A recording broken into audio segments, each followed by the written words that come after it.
안녕하세요. 최다입니다. 오늘은 입냄새하고 저희 치아에 대해서 조금 알아보려고 하는데요. 도대체 입냄새는 왜 나는 걸까요?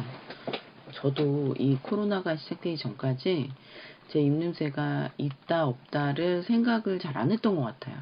근데 코로나 이후 마스크를 끼면서 자기 입냄새를 자기가 맡게 됐죠. 그 마스크를 대했을 때 깜짝 놀라요.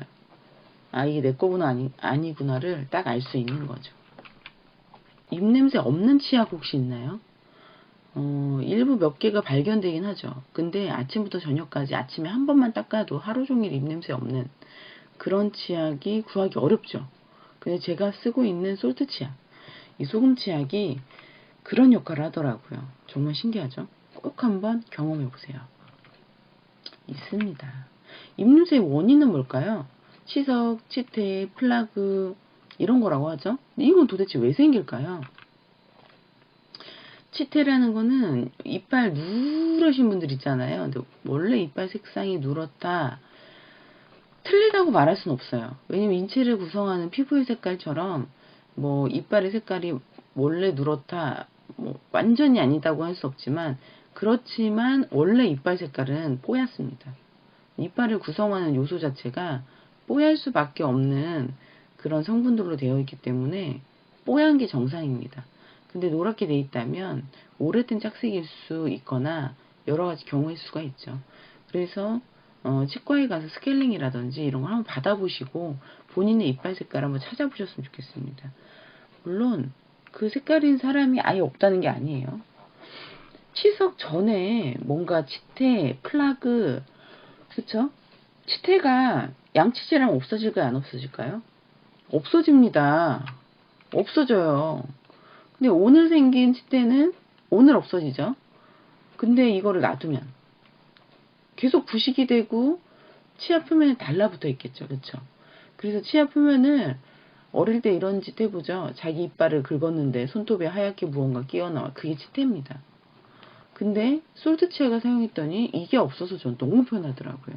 그래서 그런지 입냄새가 안 나는 것 같고, 이 치태가 계속 끼게 되면요, 이랬든 저랬든 이거는 찌꺼기고 이거는 노폐물이기 때문에 잇몸 질환을 유발하거나 출혈, 붓기, 잇몸 색상 변화뿐만 아니라 입냄새, 그 다음 찌꺼기, 이게 세균이 부식한 거, 뭐 이렇게 세균이 싸워서 죽은 찌꺼기 뭐 이런 거기 때문에 사실 이 자체만으로도 산독성을 가진 굉장히 독성 물질이죠.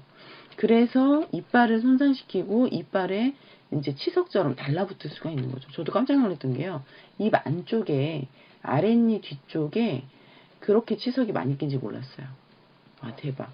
그래서 어쨌거나 이제 병원 가서 다 치료하고 왔는데 하고 났더니 그 위로 살이 붙더라고요. 그러니까 살도 싫어하는 치태라는 거죠. 그쵸? 치태 치석. 플러그는 다르냐? 아니요, 똑같아요. 치태를 이제 플라그라고 하는데 이 옆에 보면 좀 징그러운 사진이죠. 그쵸? 저렇게 이빨에 달라붙어 있어요. 좀 인식이 강력하도록 이제 저기 있는데 이렇게 달라붙어 있는 거 이게 끈끈하고 투명한 막, 그치? 그리고 입안에 살고 있는 수없이 많은 세균들이 뿜어낸 그런 타액, 그쵸? 그리고 그거랑 밥을 먹고 한 그 성분들이 엉겨 붙은 거 이빨 잘 닦아야겠죠. 얘기만 들어도 싫다, 그쵸? 예, 그리고 보철물, 교정상치, 뭐 틀니, 치아 주변 이런 쪽에 잘 끼죠. 뭔가 우리도 왜 화장실 청소하다 보면 이렇게 모서리에 잘 끼고 틈새에 잘 끼잖아요. 그런 것처럼 거기에 잘 낍니다. 쉽게 말해서 어떤 이동이 잘 되지 않는 숨은 공간에 잘 낀다는 얘기죠. 그래서 이빨을 구석구석 5분 동안 닦지 않는 거예요. 얇은 마개 형태로 플러그가 만들어지면서 세균들이 그 안에서 보호를 받으면서 번식을 합니다. 빨리 없애야겠죠? 그죠? 생각만 해도 꿉꿉해. 플라그는 이를 닦고 나서 얼마 지나지 않아서도 생성이 되죠. 입을 쫙 벌렸을 때 거품 나오면 그것도 플라그. 이해되시죠? 하얀색 말할 때 옆에 막이 생겨. 플라그. 근데 소금치약으로 이빨 닦고 말하다 보니까 옆에가 잘 안 생겨. 이게 플라그가 덜 생긴다는 거죠. 장시간 방치하면 어떻게 된대요? 치석의 형태로 변형될 수 있으니까 꼭 매일매일 그때그때 제거해줘야 되고요. 이제 뭐 치실, 뭔지 아시죠? 칫솔, 뭐 그런 것들로 이게 없어질 수 있어요, 초반에는. 그래서 치솔, 그거 이빨 표면 한 번 더 닦아주려고 사용하시잖아요. 그 다음 치실, 우리 이제 이빨 사이사이, 그것도, 거기도 끼는데, 칫솔이 잘 안 닿는 부분이니까, 못 빠지니까, 그런 도구들을 활용하셔서 꼭 없애주셔야 돼요. 플라그를 다시 한번 볼게요. 치태라고 하면서 치아에 지속적으로 형성되는 세균막입니다. 치과 의사들이 충치의 주범이라고 말을 하고 있으니까 좋지 않은 거죠. 얘가요, 세균들이 끈적끈적하게 서로 엉겨부터 만들어져 있는데 이게 딱딱하게 굳어져서 뭐가 돼요? 치석으로 돼요. 치석이 정말 돌덩어리 같잖아요. 그쵸? 이 치석이 있으면 거기 주변에 계속해서 치석이 끼고 치태가 끼고 플라가 끈다는 거예요. 그래서 이거 빨리 제거해야 되니까 정기적인 스케일링이 필요하다. 나 오늘 스케일링 광고 하나요? 아니 근데 저 스케일링 별로 안 좋아하는데 스케일링을 해야 되더라고요. 좀 아프기도 하고 피도 나고 그래서 말씀드리면서 봤는데 이걸로 이빨 닦고 나서 지금 1년 동안 제가 제 이빨을 봐도 거의 안 생긴 것 같아요. 그래서 지금 1년 동안 안 갔어요. 그래도 한번 정기검진 가야지. 그쵸? 병원하고 친한 게 좋습니다. 입속 세균 아무리 비싼 치약을 사용해도요, 칫솔질을 아무리 열심히 해도 충치나 잇몸질환 등이 계속 생긴다는 분들은 이분들은 뭐예요? 입속에 세균이 계속 번식하고 있습니다. 이빨을 자주 닦으세요. 하루에 3번 꼬박꼬박 닦으세요. 이런 얘기예요. 그래서 치아를 아무리 깨끗이 닦아도 있을 수밖에 없다는 거죠. 그쵸? 입속 세균을 관리하지 않으면 치아 건강으로부터 자유로울 수가 없습니다. 치석이 뭘까요? 나 이거 있었다고, 이거. 어우, 그쵸? 저게 있으니까 잇몸이 못 올라오는 거예요. 그러니까 치아가 훨씬 약해지는 거죠. 왜냐면 그 뼈가 드러나 버리죠. 이걸 했더니 밑에 이 뿌리가 다 드러나더라고요. 치면 세균막, 덴탈 플라그, 이게, 지금까지 저희가 치태하고 플라그 봤잖아요. 그게 단단하게 굳은 거예요. 이빨 잘 닦아야겠죠? 보기만 해도, 그쵸? 그래요. 이거 없애야 돼요. 그러니까 이런 게 단단해진 거, 무기질이 침착돼서 단단하게 굳어진 거. 그러니까 치아의 청소가 불충분했다. 이게 제일 포인트예요. 그러니까 치아의 청소가 불충분하지 않으려면 열심히 닦아야죠. 그쵸? 치석의 부위, 양, 생성 시간 등에는 개인차가 있죠. 저도 저 뒤에다가 저렇게 생긴지 몰랐어요. 근데 의사 선생님이 거울로 보여주셔가지고, 정말 그날 스케일링 안 하고 싶었는데 마음 먹고 했죠. 역시나 아파. 그쵸? 이러면서 잇몸도 이렇게 벌어진다고요. 왜 내 잇몸이 벌어져서 안 다치죠? 앞에서는 멀쩡했어요. 근데 뒤로 갔더니 이렇다고. 그래서 꼭 스케일링, 나 오늘 스케일링 광고 아닌데 하시라는 거고요. 스케일링 하고 나서 어떤 치약 쓰라고요? 솔트 치약 쓰세요. 이런 얘기를 하고 싶은 겁니다. 치석 치태가 어떻게 진행되는지 한번 보자고요. 구강을 세정하지 않았어. 아니, 잘 세정하지 않았어. 아니면 세정 시간이 좀 뜨문뜨문했어. 시간이 경과하게 되면 하얀 찌꺼기에 치태가 형성이 되면서 투명한 세균막, 플라그가 그 치태뿐만 아니라 세균들을 감싸게 되는 거죠. 그래서 입 벌리에 거품이 빵 하고 나오면 그때 빨리 이빨 닦으라고. 그죠? 그래서 불안정한 구강 세정이 지속되고 뭐 이렇게 틈새 있죠. 화장실 틈새처럼 뭐 이렇게 우리 보철물이라든지 틀니 우리 손이 잘 안 닿는 혹은 뭐 칫솔이 좀 지나가는 그럴 수밖에 없는 구조인 곳을 지날 때 어떻게 돼요? 단단한 치석으로 변형돼서 생성될 수 있으니 조심하시라는 얘기입니다. 아직도 일반 치약 쓰십니까? 저도 일반 치약 종류별로 치약을 워낙 뭐 여러 가지 놓고 썼었는데요. 지금 현재 솔트 치약 쓰고 나서는 그거만 쓰고 있어요. 근데 국내 구강 건강지수를 한번 보자고요.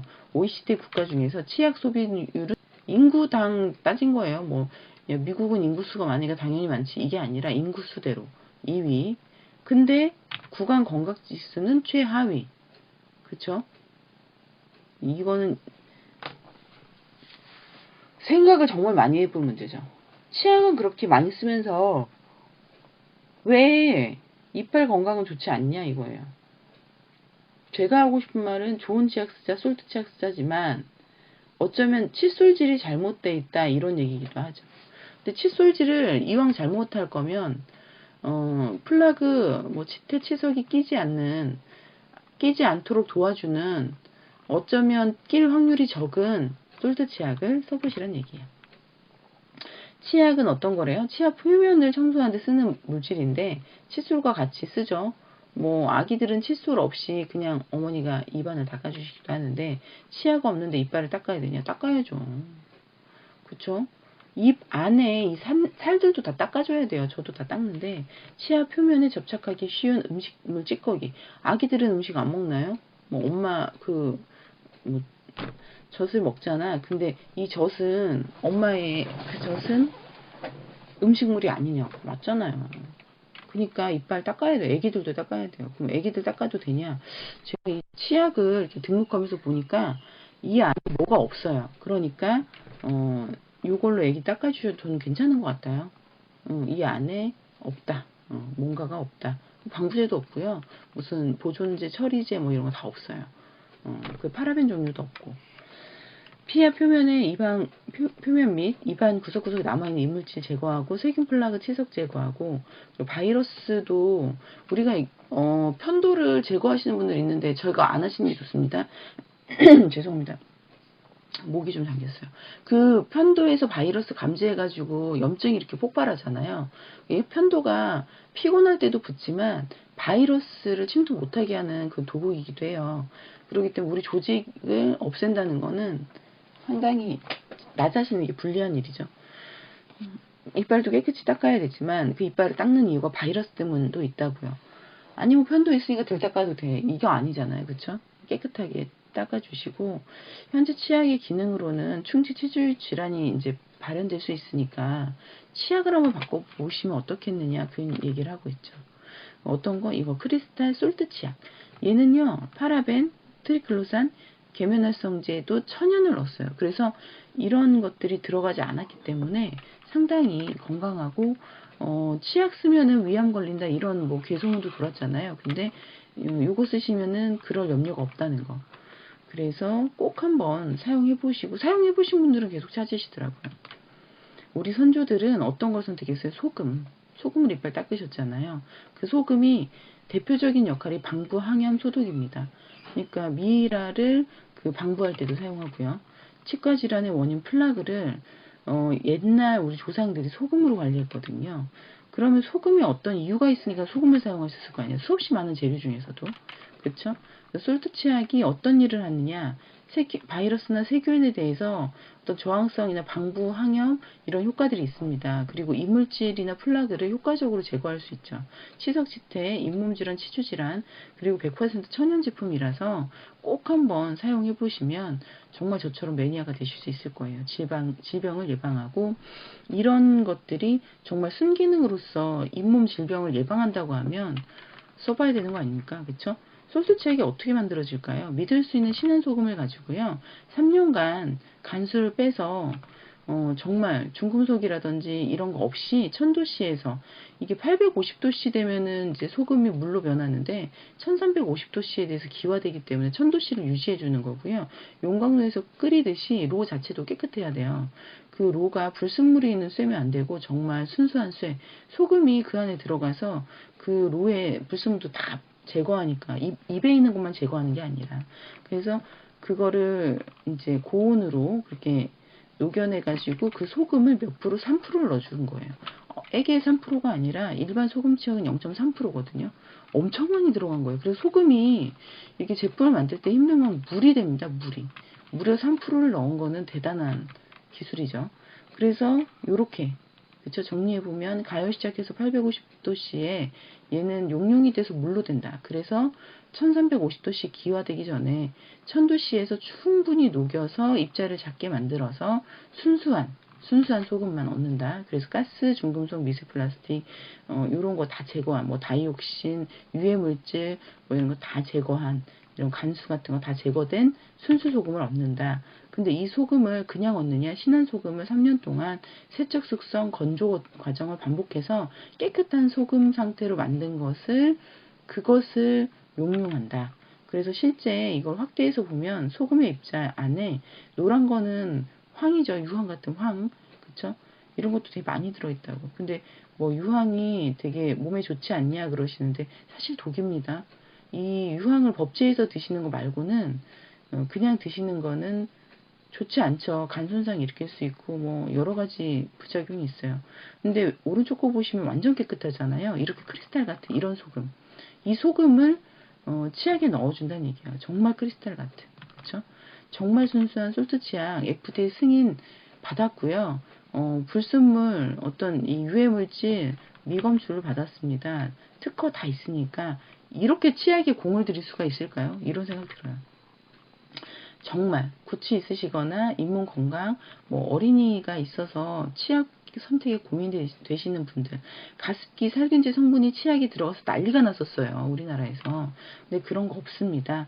그런 안전한 치약 한번 가족들을 위해서 사용해 보시라고 그래서 동영상 마련했습니다. 이 동영상 한번 자세히 한 번 더 들어보시고요.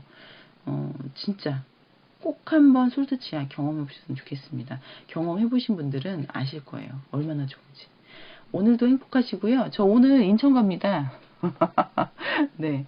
어제는 부산 가서 박태훈 대표 사업자님 만나고 또 창원 들려가지고 미팅 4건 하고 오늘 인천 가고 사실 바쁜 일정이고 몸도 피곤하긴 한데 더 중요한 거는 지금 시기가 가장 중요한 시기라는 거예요. 그래서 저랑 같이 함께 하실 러닝메이트 구하고 있으니까요. 언제든지 도움이 필요하시면 연락 주세요.